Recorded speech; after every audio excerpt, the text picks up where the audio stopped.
Hello, today we're going to continue talking about Oedipus, and if you're watching this, it means we probably already read Oedipus Rex in class.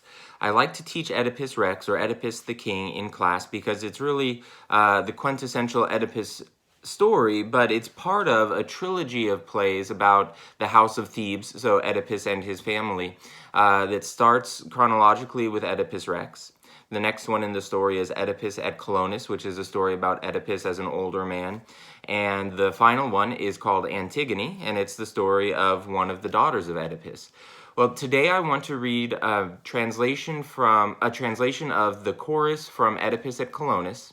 And I'm choosing this for a couple reasons. One, if we've been talking about Oedipus Rex, we'll see a continuation of some of the themes and motifs that were present in Oedipus Rex we'll see in Oedipus at Colonos, and this chorus really shows a couple things that can connect back to that. And it will also connect back to our discussion of tragedy, which we've been talking about. And finally, I really like this translation because it feels very modern. I think the Oedipus trilogy, or the Theban trilogy in itself, feels very modern. Like a lot of Greek tragedies, there are these timeless sort of issues that are part of human nature that we deal with. But this translation in particular is pretty modern, and it feels like something coming out of the 20th century or the 21st century. So the translation I'm going to read is by a poet named Anthony Hecht. And it's a short section of the chorus from Oedipus at Colonos. So we're just going to read this part here.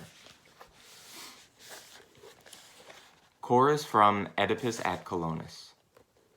What is unwisdom but the lusting after longevity, to be old and full of days?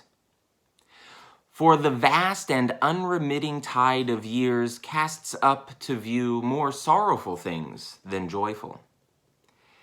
And as for pleasures, once beyond our prime, they all drift out of reach. They are washed away. And the same gaunt bailiff calls upon us all, summoning into darkness, to those wards where is no music, dance, or marriage hymn that soothes or gladdens, to the tenements of death. Not to be born is past all yearning best. And second best is, having seen the light, to return at once to deep oblivion. When youth has gone, and the baseless dreams of youth, what misery does not then jostle man's elbow? Join him as a companion, share his bread. Betrayal, envy, calumny, and bloodshed move in on him, and finally, old age. Infirm, despised old age joins in his ruin the crowning taunt of his indignities.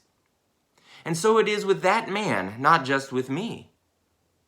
He seems like a frail jetty facing north, whose pilings the waves batter from all quarters, from where the sun comes up, from where it sets.